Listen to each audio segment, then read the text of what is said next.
Hello. Welcome back to Let's Talk Ray Bradbury. If you've not yet subscribed to our channel, please take a moment to do that now. All right, so we are rolling on through From the Dust Return. We're up to chapter 19, The Chimney Sweeps, which was a new story for this collection, which was released in 2001. Not so much a collection, really, as a fix-up novel, attempting to stitch a lot of different stories from different periods of his career into a novel. It doesn't fully work, but we'll discuss that after we do the last story. But for today, The Chimney Sweeps. So the Elliott House, the strange supernatural house on the hill in Illinois, has 99 or 100 chimneys. Nobody seems to know for sure. Each of them is filled by a different spirit. Those spirits don't actually clean the chimneys, but they're called the chimney sweeps.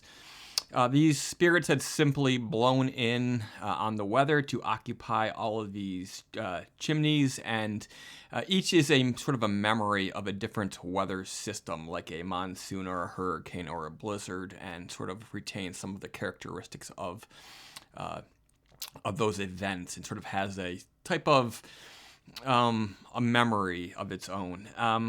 They didn't need anything from the family. They're actually quite unobtrusive, quite self-sufficient. They were described as being content by Bradbury.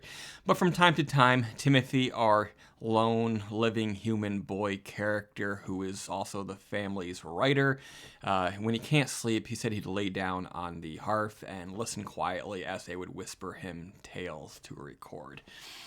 So there's a lot of very short stories in this book, and this is another. It's short. It's sort of plotless.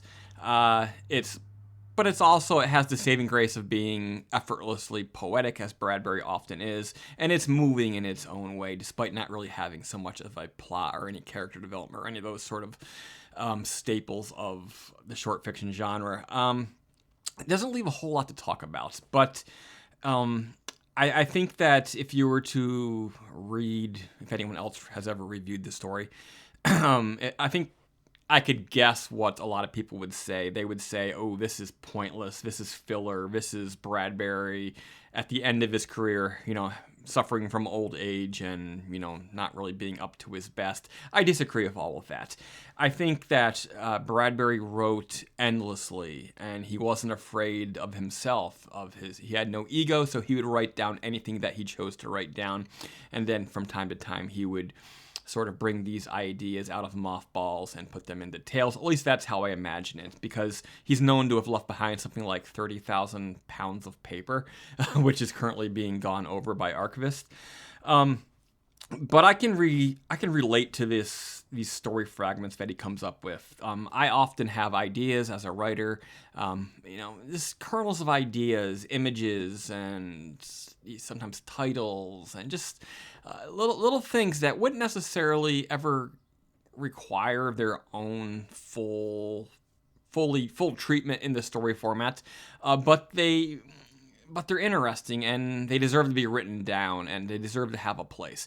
And I think that this is the type of stuff that is hard to get published, even to this day, professionally, as in print, be it digital or paper, by the sort of major commercial publishers, unless you're already established. Like if you're Stephen King, you could send them anything and they're going to publish it. Bradbury was probably much the same way in his day.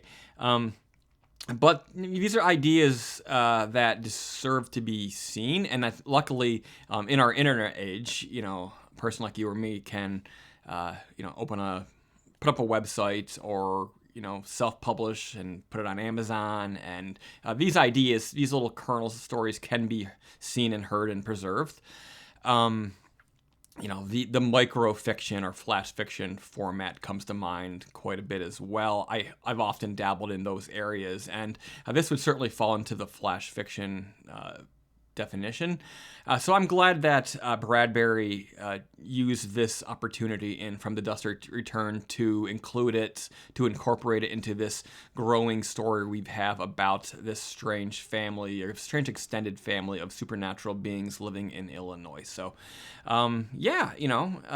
take you like 2 minutes to read, but I think you'll enjoy it. It has a certain atmosphere about it, as all of these stories do, but I think you will find pleasing if you're into sort of Bradbury's whole shtick. All right, then, we are coming down, nearing the end of this collection. Up next, we're going to skip The Traveler, which is a repeat. This story's been published other places. I previously reviewed it here on Let's Talk Ray Bradbury, but then we'll move on instead to Return to the Dust, which was another new story for this publication. So we'll be really looking at that. After that, just 2 more stories left. The One Who Remembers, which involves young Ceci. If you remember the April Witch or the Wandering Witch, she met a boy named Tom while she was off